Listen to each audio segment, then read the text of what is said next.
하나님이 주신 말씀 함께 나누겠습니다. 마태복음 4장 12절부터 17절까지의 말씀입니다.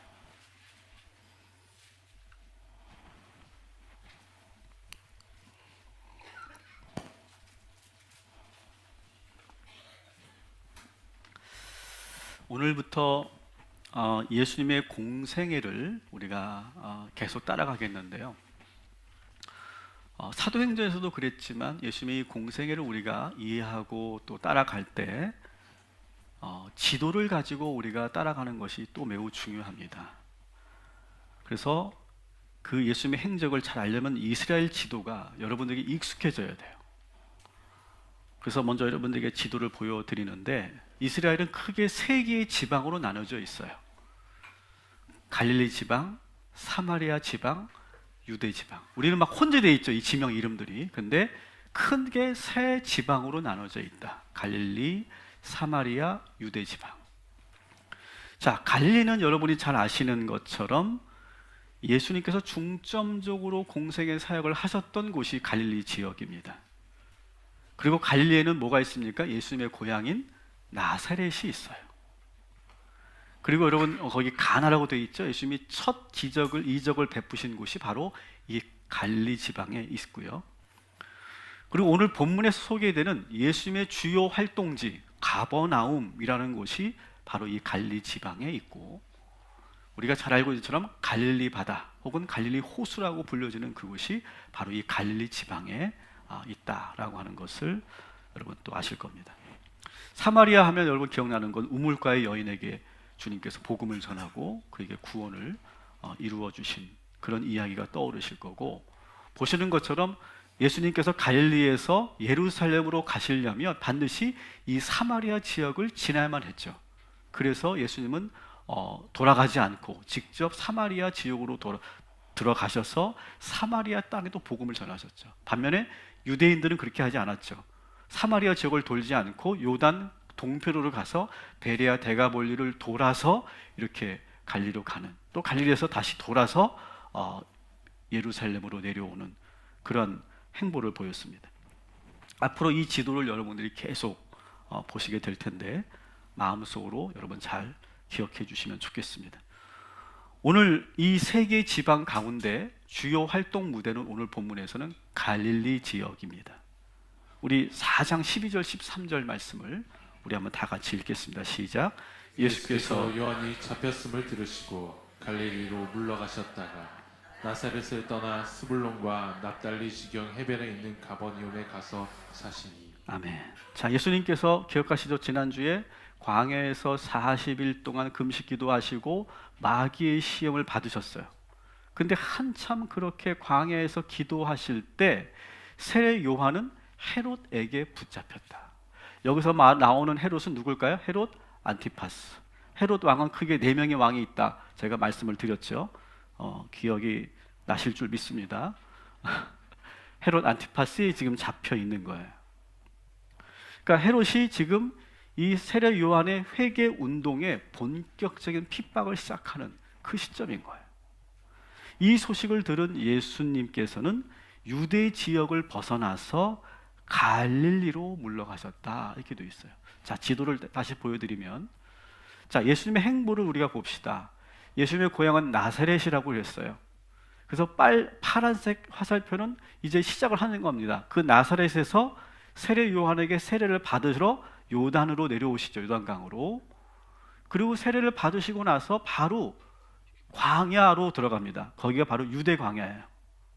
유대 광야에서 40일 동안 금식하시며 마귀의 시험을 받으실 때 세례 요한이 붙잡혔다. 그래서 어떻게 가신다고요? 다시 갈릴리로 올라가셨다. 갈릴리, 당신의 고향 나사렛에 머물고 계셨어요. 근데 오래 머물지 않고 곧바로 어디로 가십니까? 가버나움으로 옮기셨다. 자, 가버나움을 제가 좀 확대해서 제가 다시 보여드립니다. 이 가버나움은 여러분이 우리가 알고 있는 갈릴리 바다, 엄밀히 말하면 바다는 아니죠. 호수에 가깝죠. 이 갈릴리 바다에 근접해 있는 그 해안 지역에 있는 도시가 바로 이 가버나움이라고 하는 곳입니다. 여러분들은 이 가버나움에 대해서 별로 그렇게 중요하게 여기지 않았지만 사실은 예수님의 사역에 있어서 이 가버나움은 대단히 중요한 곳입니다. 예수님의 모든 공생애는 나사렛에서 시작한 것이 아니라 가버나움에서부터 시작했어요. 그리고 모든 사역을 마치고 소위 예루살렘, 사마리아 그런 지역에서 모든 사역을 마치고 돌아가실 때는 반드시 가버나움으로 돌아가셨어요. 그래서 공생애를 시작하면서 예수님의 그 거처지는 가버나움이었을 것이다. 이렇게 우리가 알고 예측할 수 있어요. 그리고 예수님의 사역 가운데 대부분은 다 이 갈릴리 바다를 중심으로 이루어지죠. 그래서 지도에서 보시는 것처럼 여러분 갈릴리 바다를 성경에서 다양한 이름으로 불려졌습니다. 게네사렛 호수 혹은 디베랴 강가 이렇게 불려졌죠. 이거 다 갈릴리를 말하는 거예요. 다른 강을 말하는 것이 아니라. 그래서 지도에서 여러분 보시는 것처럼 예수님의 제자들 역시 이 갈릴리 호수 주변에 살고 있는 사람들이 예수님의 제자가 상당히 많이 배출이 됐다는 것도 여러분 아실 겁니다. 자, 그렇다면 왜 예수님께서는 왜 가버나움에서부터 사역을 시작하셨고 이 가버나움이 예수님의 사역의 베이스 캠프가 되었을까? 이 궁금증을 가지고 오늘 함께 이 말씀을 우리가 이해가면 좋겠어요. 이 마태복음의 저자 마태는 그 이유를 이사야 선지자의 예언을 성취하시기 위한 것이었다. 이렇게 소개하죠. 14절을 같이 읽어볼게요.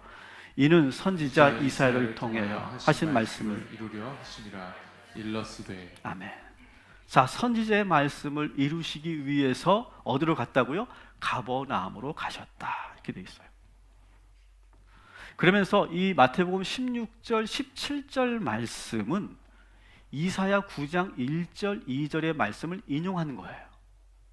먼저 우리가 마태복음 4장 16절, 17절 인용된 말씀을 읽고 실제 이사야 9장 1절, 2절 원래의 소스의 말씀을 우리가 같이 읽고 비교해 보면 좋겠어요. 자, 마태복음 4장 15절, 16절 같이 읽습니다. 시작. 스불론 땅과 납달리 땅과 요단강 저편 해변길과 이방의 갈릴리여, 흑암에 앉은 백성이 큰 빛을 보았고 사망의 땅과 그늘에 앉은 자들에게 빛이 빛이었도다 하였느니라. 아멘. 자, 이어서 이제는 이 말씀을 여러분 잘 보셨죠?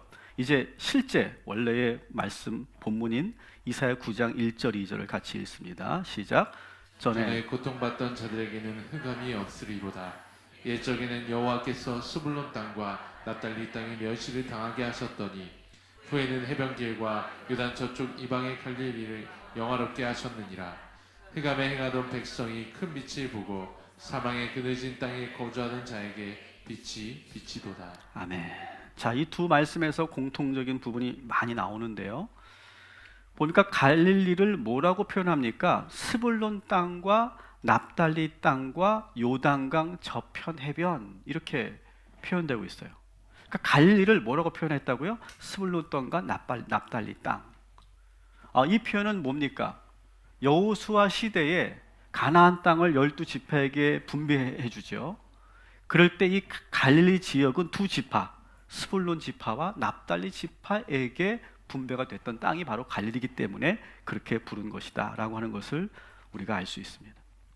근데 문제는 이 가버나움 땅을 뭐라고 표현하고 했냐면 흑암과 사망의 그늘에 앉아있는 사람들이 사는 곳 이렇게 부르고 있다는 갈릴리 땅을. 여기에는 역사적인 그러한 그 맥락이 있죠.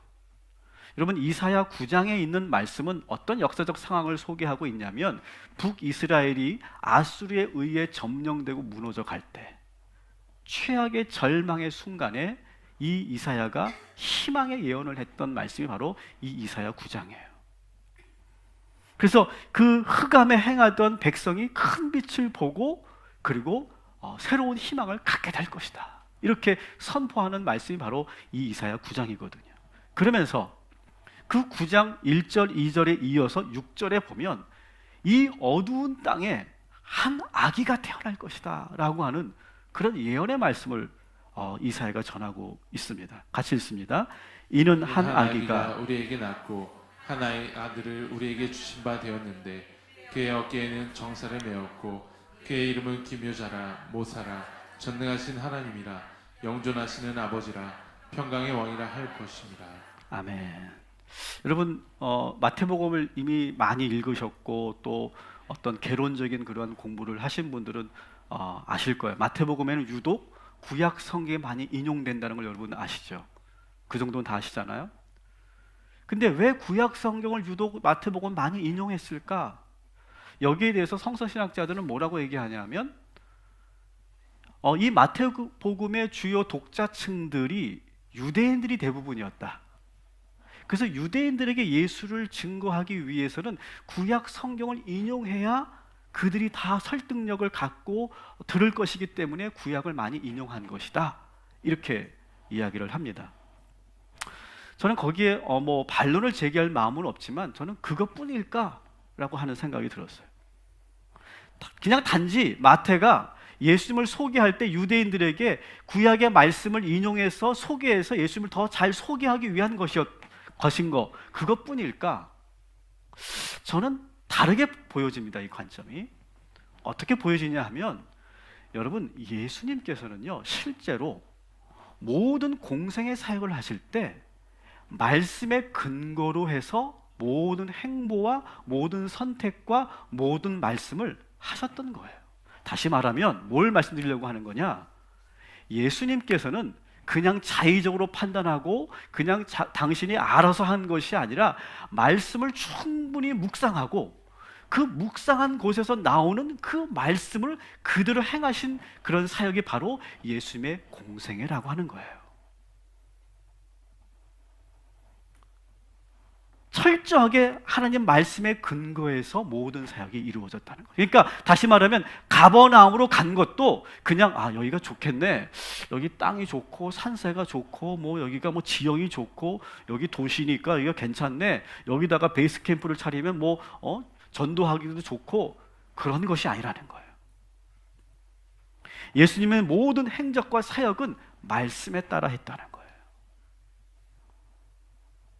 예수님의 모든 활동, 당신의 모든 계획은 충분히 말씀을 묵상하는 가운데 이루어졌다는 거예요. 제가 광야 시험에서도 제가 말씀드렸죠. 여러분 광야 시험에서 예수님께서 40일 동안 기도만 한 것이 아니라 무슨 말씀을 묵상하셨다고 그랬죠? 신명기 말씀, 그죠? 신명기 말씀을 묵상했고 그 말씀으로 사탄 마귀를 물리치잖아요. 말씀으로. 근데 이제 처음 사역을 시작하는 이 시점에서 예수님은 어디 말씀을 묵상하신 거예요? 바로 이 이사야 9장의 말씀을 묵상하시고 그리고 그 말씀에 쓰여진 대로 가버나움으로 가신 거라는 거예요. 여러분, 제가 2019년에 계속 여러분들에게 강조하고 또 반복할 그런 메시지가 오늘 여기 또 나옵니다. 여러분, 우리 인생의 모든 해답은 하나님의 말씀에 있는 줄 믿으시기 바랍니다. 이걸 여러분 그냥 흘려듣지 마세요.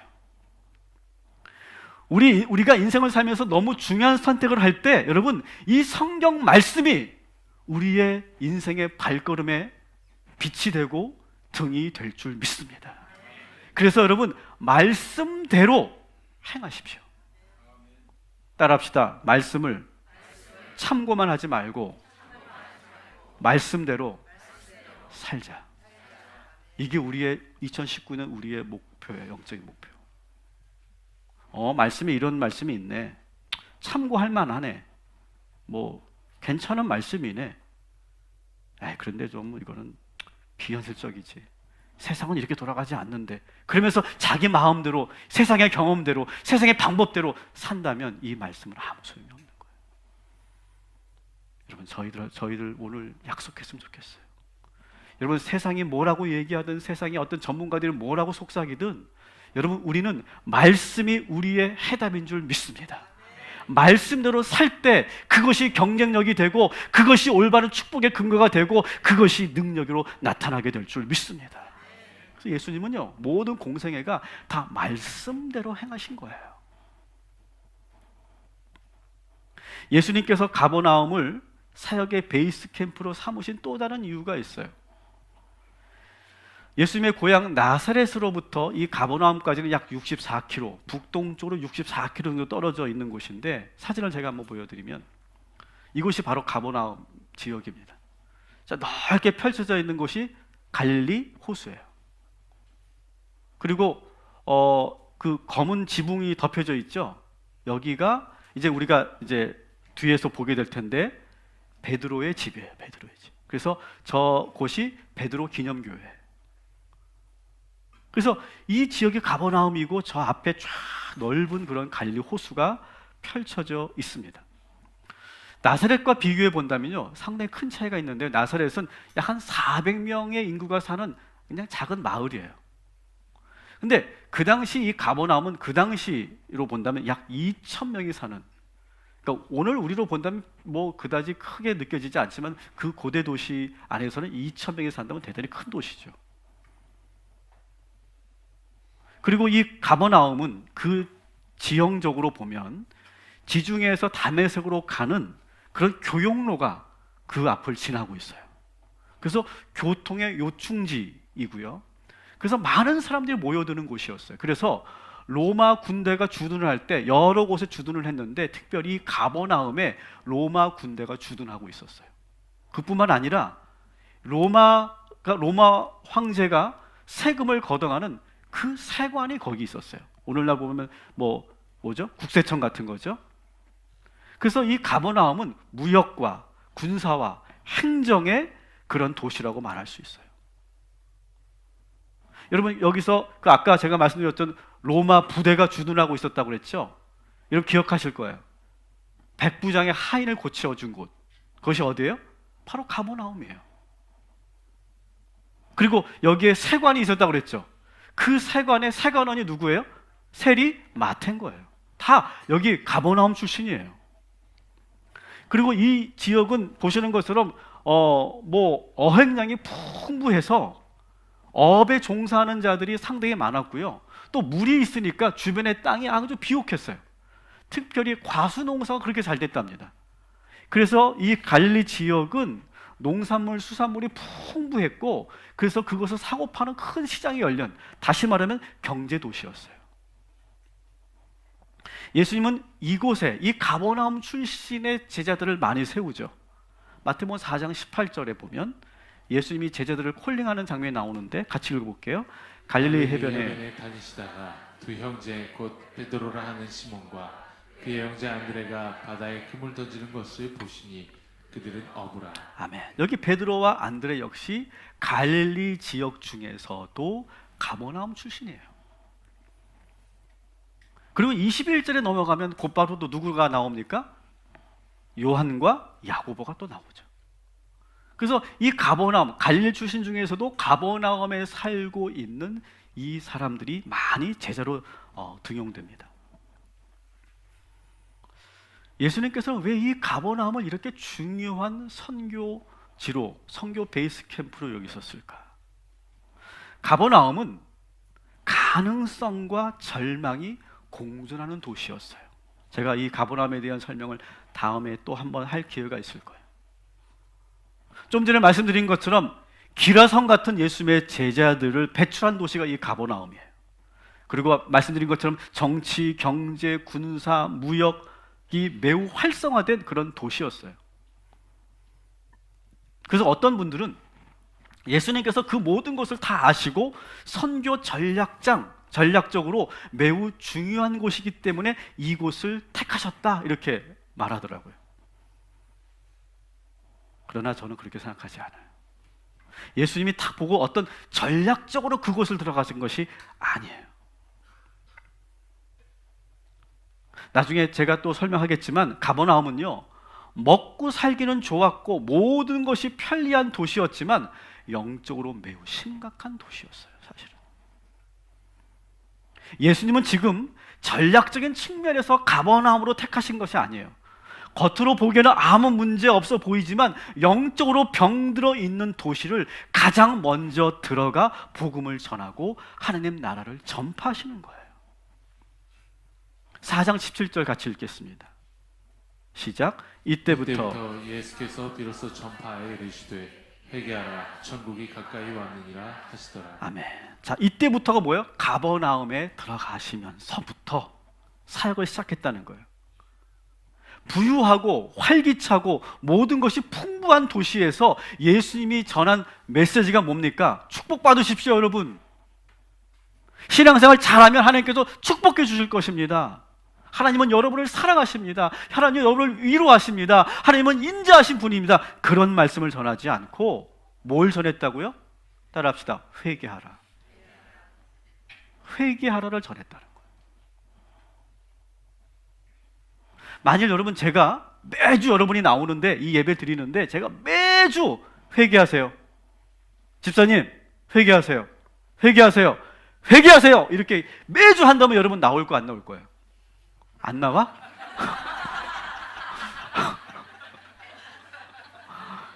그만큼 현대 교인들이 무서워. 싫은 소리 좀만 들어도 막 안 나올 정도가 되는 거야. 부담스럽죠. 부담스럽죠. 좀 이렇게 세상에서 찌들고 왔는데 좀 위로의 말씀도 좀 해주시고 희망의 말씀도 해주시고 또 이렇게 내가 사는데 좀 지침이 되고 좀 지혜가 될 만한 어떤 정보도 좀 주시고 그러면 얼마나 좋아. 맨날 회개하려고 하면 좋으시겠어요? 근데 예수님은요 가버나움에서 다른 거 전하지 않으셨고 뭐 하라고요? 회개하라. 그것만 전했어요. 만일 이대로 살다가는 너희들에게 재앙이 임할 것이다. 제가 만일 성경책 매일 들고 동탄역하고 메타폴리스를 가가지고 할렐루야 회개하십시오 여러분 회개하셔야 됩니다 라고 막 제가 계속 외치면 우리 교인들 저를 아는 척 할까 안 할까? 내가 그 생각 해봤어.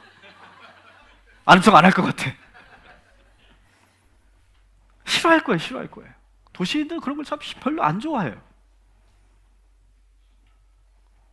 예수님도 아마도 이 가버나움에 들어가셔서 이 회개의 선포를 하실 때 별로 인기가 없었을 거예요. 사람들이 피해 다녔을 거고 눈살을 찌푸렸을 거예요.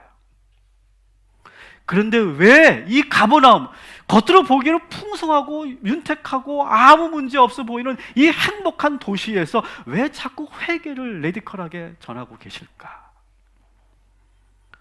여러분, 이 화려한 불빛 아래 이 도시는요 잘 드러나지 않는 아주 깊고 깊은 어둠이 있는 걸 여러분 아세요? 도시 뒷골목에 들어가면 어둡고 음침하고 죄가 가득한 도시의 뒷골목이 존재해요. 겉으로 보기에 화려하고 행복해 보이지만 그 이면에는 깊은 상처로 신음하는 사람들이 얼마나 많이 있어요. 그리고 도시 안에는 빈부격차가 너무 심하죠. 그것으로 인해서 소외와 절망으로 박탈감을 느끼고 소외감을 느끼는 사람들이 가득한 곳이에요. 물질 만능주의가 팽배해서 이 도시인들은 보이는 것만 믿어요. 보이지 않는 가치, 보이지 않는 세계, 그런 것들은 보지 못하는 눈먼 자들이 살고 있는 곳이 바로 이 도시죠. 그래서 제가 좋아했던 책 중에 눈먼 자들의 도시라는 책도 있었어요. 갑자기 그 도시인들이 눈이 갑자기 멀어버려요. 앞이 아무것도 안 보이면서 이 도시가 엉망이 되어가는 그런 책이었어요. 예수님의 주 사역은 가버나움과 예루살렘, 다시 말하면 그 이스라엘의 아주 큰 주요 도시를 오가면서 도시를 변화시키고 회복시키기 위한 사역이었다, 이렇게 말해도 과언이 아니에요. 어떻게 해서든 이 도시들이 소돔과 고모라가 되지 않도록 지키려고 애쓰셨던 것이 예수님의 사역이에요. 예수님은 이 가버나움이 아까 말씀드린 것처럼 사망의 그늘에 앉아 죽어가는 영혼들이 사는 곳이다, 이렇게 보고 계세요. 16절을 다시 한번 읽어볼게요. 시작. 흑암에 앉은 백성이 큰 빛을 보았고 사망의 땅과 그늘에 앉은 자들에게 빛이 비추었도다 하였느니라. 아멘. 여러분, 예수님은요, 제가 또 다시 말씀드립니다, 선교 전략적으로 가버나움을 택한 게 아니에요. 첫 번째는 하나님의 말씀을 그대로 실행하기 위해서고요. 두 번째는 겉으로는 정말 행복하고 풍요하고 아무 문제도 없는 것처럼 보이지만 사망의 그늘에 앉아있는 그 수많은 그 병들어가는 그 도시인들을 향해서 빛이 되기 위해서 이 가버나움으로 들어간 거예요. 그래서 그 안에서 뭐라고 선포하셨다고요? 회개하라. 저는 말씀을 준비하면서 이 회개하라, 회개하라, 회개하라 이 말씀이 저에게 계속 울렸어요. 그러면서 제가 지금까지는 죄라고 느끼지 못했던 죄가 떠올랐어요. 어떤 죄냐?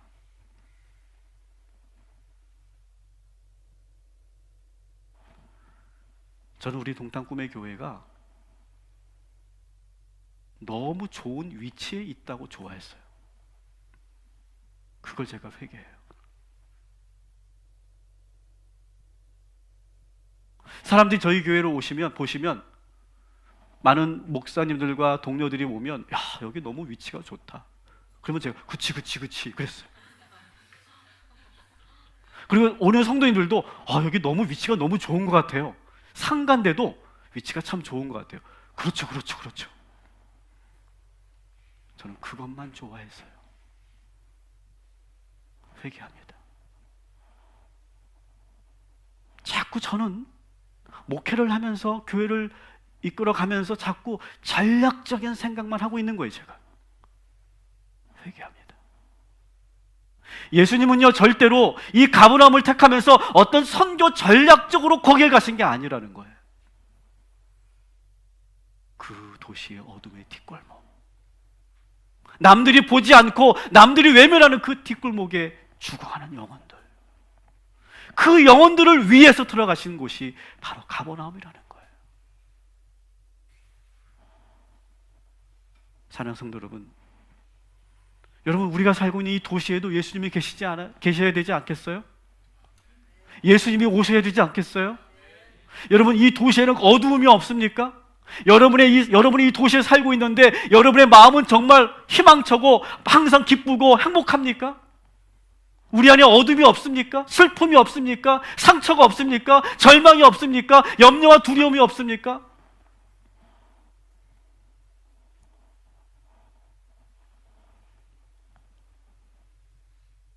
저는 회개하면서 여러분들에게도 제가 선포하고 제가 다짐합니다. 우리 교회는 예수님의 복음이 전파돼서 이 도시의 어두운 곳에 빛을 비추는 그런 교회가 되어야 할 줄 믿습니다. 겉으로 보기에 가버나움과 같이 그렇게 선교적으로 전략적으로 좋은 위치에 있다는 것으로 내가 만족해하는 것이 아니라 이곳에서 어두운 곳을 찾아가는 그런 교회, 그런 목회, 그리고 우리 성도들 되시기를 주님의 이름으로 축원합니다. 여러분, 이것은 저만 회개할 거예요? 여러분도 회개할 거 없어요? 솔직히 말해보세요. 여러분, 이 교회 택할 때 어땠어요? 이게 가까운데 우리 집이랑? 가깝고 뭐 역하고도 가깝고 뭐 이 정도면 뭐 교인도 이 정도면 뭐 부담 덜 되고 여러 가지 조건이 좋네. 목사님 설교 괜찮고 키는 좀 작지만 잘생겼고 뭐 여러 가지 아주 인간적인 그리고 전략적인 어떤 세상적인 관점에서 여러분 이 교회를 택하지 않으셨어요?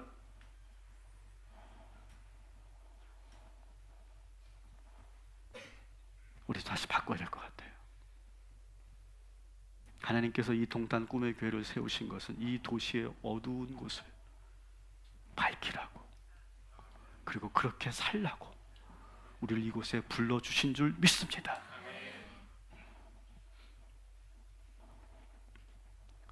도시에 살고 계신 여러분, 우리는 잘 알고 있지 않습니까? 도시는 죄를 짓게 만드는 곳이에요. 그리고 죄를 지어도 문제가 되지 않도록 모든 시스템이 되어 있는 곳이 도시예요. 도시에는요 많은 유혹들이 있어요. 그리고 도시는 그 죄가 가려지고 숨겨지는 시스템이 작동하고 있어요. 여러분, 아파트 문화를 여러분 보세요. 아파트 문화, 같은 라인에 누가 사는지 몰라요. 바로 2, 3m의 같은 옆에 있는 옆동에 누가 사는지, 어떻게 사는지, 무슨 일이 일어나는지 아무도 우리는 몰라요. 철저하게 자기 개인 프라이버시가 철저하게 지켜지는 곳이 도시예요. 제가 촌스럽게 호텔을 갔다가 얼마나 당황했는지 몰라요. 카드키가 없으니까 엘리베이터도 못 타더라고요. 그러니까 투숙객이 아니면 그 호텔로 들어가지 못하고 키가 없으면 절대로 그 안으로 들어갈 수가 없게 돼 있어요. 철저하게 가려주고 숨겨진. 그래서 그 안에서 무슨 일이 일어난지 볼 수도 없고 보이지도 않는 그런 곳이 도시죠. 아무도 보지 않는다고 하는 그런 생각이 들어오면서 우리는 끊임없이 유혹을 느끼죠. 도시는 끊임없이 유혹하게 만들고 끊임없이 남과 나를 비교해서 때로는 우월감을 가졌다가 어느 때 열등감에 빠지는, 천당과 지옥을 오가는, 계속 그런 감정을 느끼며 살아가는 것이 도시예요. 늘 내 마음속에 시기와 질투가 있으면서도 항상 겉으로는 웃으면서 친절한 가면을 쓰고 살아가는 곳이 도시예요. 스마트폰만 켜면 어디든 갈 수 있고 볼 수 있고 소비할 수 있고 너무 쉽고 빠르고 편리해서 돈만 있으면 마음만 먹으면 무엇이든지 할 수 있는 곳이 바로 도시예요. 그러다 보니까 도시에 살고 있는 우리 그리스도인들 역시 수많은 죄에 노출되어 있지 않아요? 우리는 아닌 척하고 여러분 지금 거룩한 척하며 예배하고 있지만 우리는 나를 잘 알고 있지 않습니까? 내가 얼마나 죄인인지 우리는 나를 잘 알고 있지 않습니까? 하나님도 알고 계시죠. 오늘 예수님은 그 가버나움 도시인들에게 그리고 오늘 이 우리들에게 이렇게 말씀하세요. 회개하라. 사랑하는 성도 여러분, 회개하시기 바랍니다. 오늘 이 시간 우리 모두 회개해야 될 줄 믿습니다. 천국이 가까이 오고 있습니다. 지금 여러분 그 행동을 멈추셔야 합니다. 지금 그 만남을 멈추셔야 합니다. 지금 느끼고 있는 그 유혹을 이기셔야 합니다. 그래야 천국이 오지 않습니다. 여기서 말하는 천국은 좋은 하늘나라가 아니라 하나님의 심판을 의미하는 거예요. 우리가 회개하지 않고 계속 이대로 우리가 앞으로 쭉 달려나간다면 천국이 우리를 덮칠 것이다. 죄를 멈추지 않고 계속 달려가면 달려오는 천국과 꽝하고 충돌하게 된다. 이게 주님의 말씀이에요. 죄와 천국이 충돌하는 재앙. 그 끔찍한 경험을 여러분 하시기 전에 회개하시고 멈추시기를 주님의 이름으로 축원합니다.